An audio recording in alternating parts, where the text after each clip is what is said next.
Okay, so tayo po ay nakabili ng ganitong tuyo. So, ang sarap niya. So, murang-mura lang natin nabili. So, ayan o.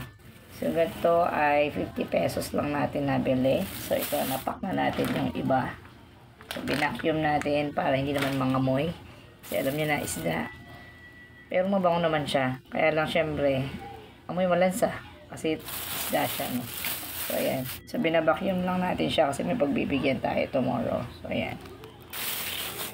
Pakita natin ang ating pagbabacuum. So, syempre, pag nag-vacuum ka, kailangan may ganito ka, no? Plastic. Yung pang-vacuum. So, isa-isa lang natin siyang nilalagay dito. So, sa lansang ko lang siyang ganyan.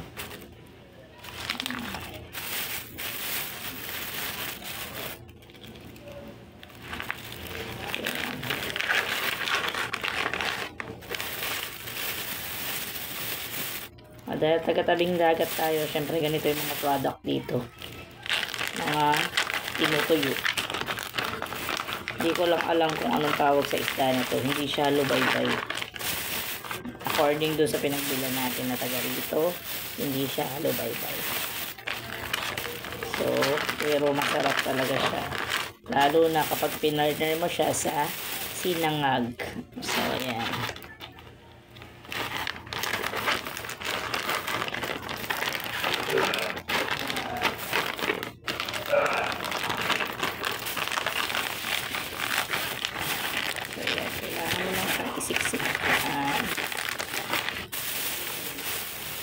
So, ayan.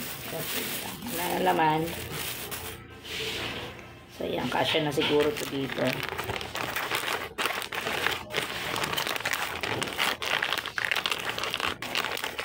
So, ayan. I-seal na natin.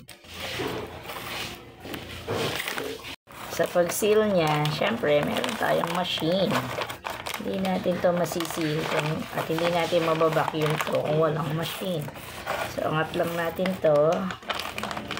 Yan, i-flat down ko lang yan dyan.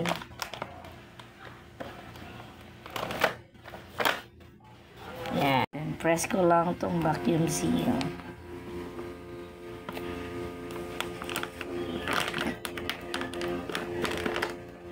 So, pag ganyan na hindi siya masyadong nababacuum, so, ang gawin natin ay ulitin natin.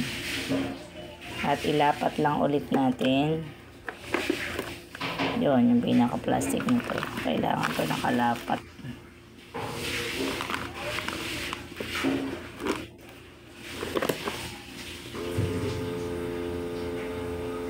Wala pa naman.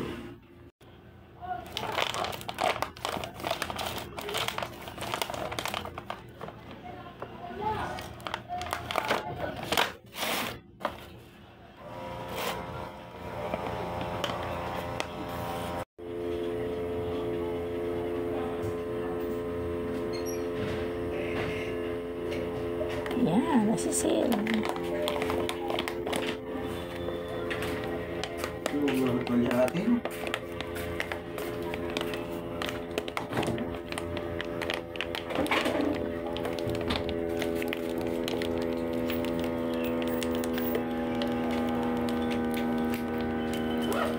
Yan, pag okay na siya, makikita nyo dyan, iilaw yung seal.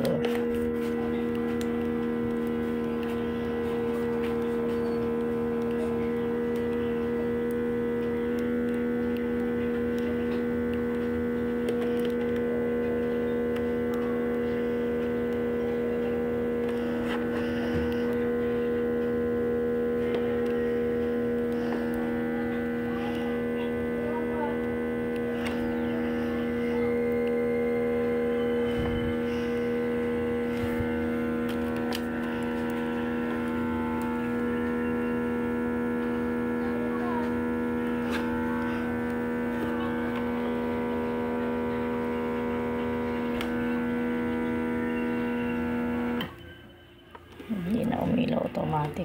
Pinindot na lang natin.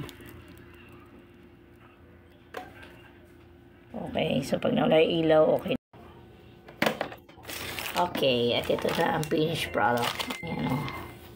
So ito. Ayan. Ayan ay yung Hindi na siya masyadong maamoy. So, bukas, ito ang dadalhin natin sa ospital. Okay, so nagtapos natin seal. Ayan, dami natin na seal. So, ayan o. Okay.